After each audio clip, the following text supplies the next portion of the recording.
Mother Teresa का जन्म 26 अगस्त 1910 को स्कोप्जे में हुआ था।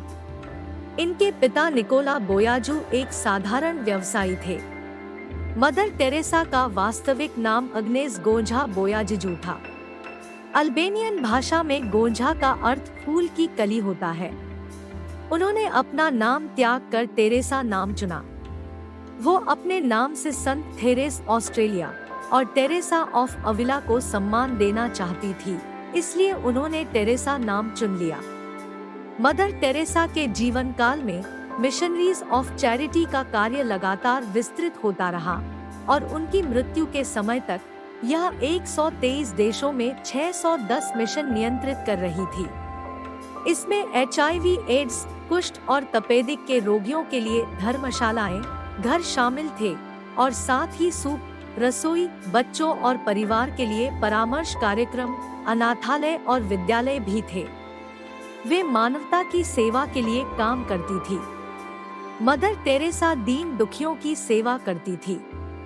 मदर टेरेसा ऐसे महान लोगों में एक है जो सिर्फ दूसरों के लिए जीते हैं। मदर टेरेसा एक ऐसी महान आत्मा थी। आइए सुनते हैं मदर टेरेसा के अनमोल विचार जो आपको जीवन में सफल होने में मदद करेंगे। यदि हमारे बीच शांति की कमी है तो वह इसलिए क्योंकि हम भूल गए हैं कि हम एक दूसरे से संबंधित हैं। यदि आप 100 लोगों को भोजन नहीं करा सकते हैं तो कम से कम एक को ही करवाएं। अपने करीबी लोगों की देखभाल कर आप प्रेम की अनुभूति कर सकते हैं।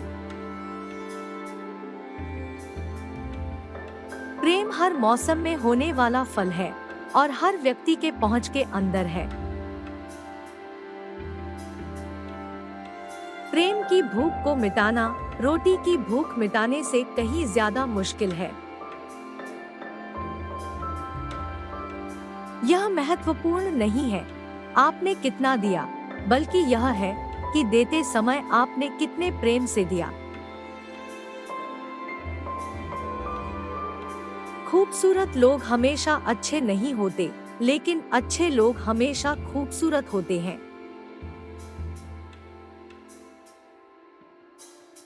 हम सभी महान कार्य नहीं कर सकते, लेकिन हम कार्यों को प्रेम से कर सकते हैं। सादगी से जिएं ताकि दूसरे भी जी सकें। अनुशासन लक्ष्यों और उपलब्धि के बीच का पुल है।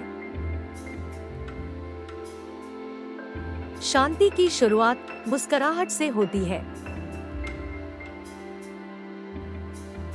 जहां जाइए प्यार फैलाइए, जो भी आपके पास आए वह खुश होकर लौटे। छोटी चीजों में वफादार रहिए, क्योंकि इन्हीं में आपकी शक्ति निहित होती है। इंसान गैरों से मिली इज्जत और अपनों से मिली बेइज्जती कभी नहीं भूलता। कल तक गरीब बोलकर जितनी भी लड़कियां मुझे छोड़ कर गई थी, आज उनके बच्चे मेरे फैन हैं। किस्मत का नहीं साहब, सब मेहनत का खेल है। अगर हम वास्तव में प्रेम करना चाहते हैं तो पहले हमें सीखना होगा कि क्षमा कैसे करना है। हर छोटी से छोटी चीज में भी ईमानदार रहिए, क्योंकि इसी में आपकी शक्ति निर्भर करती है। कल जा चुका है, कल अभी आया नहीं है। हमारे पास केवल आज है। चलिए शुरुआत करते हैं।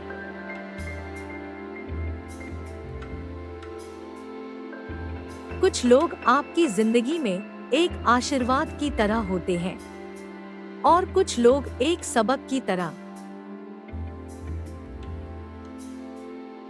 आपका परिवार ही वो माध्यम है जिसकी सहायता से आप पूरी दुनिया में प्रेम का दीपक जला सकते हो। धन से अधिक महत्व प्रेम का होता है, क्योंकि धन हमारे दिमाग को शांति देता है और प्रेम आपके मन को शांति देता है।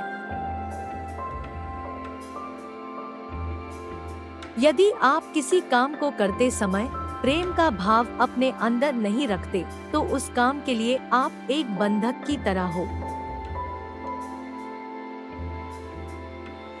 हम यही सोचते हैं कि हमारे किए हुए कार्य तो सागर में एक बूंद के बराबर हैं, पर उस बूंद के बिना सागर का पानी कम ही होगा। पेड़, फूल और पौधे शांति में विकसित होते हैं। सितारे, सूर्य और चंद्रमा शांति से गतिमान रहते हैं। शांति हमें नई संभावनाएं देती है। दान देते समय हमेशा उसके अंदर प्रेम का भाव अवश्य सम्मिलित करें, क्योंकि लेने वाला आपके प्रेम को देखता है, न कि आपके दान को। आपका काम कोई और भी कर सकता है और किसी और का काम आप कर सकते हो।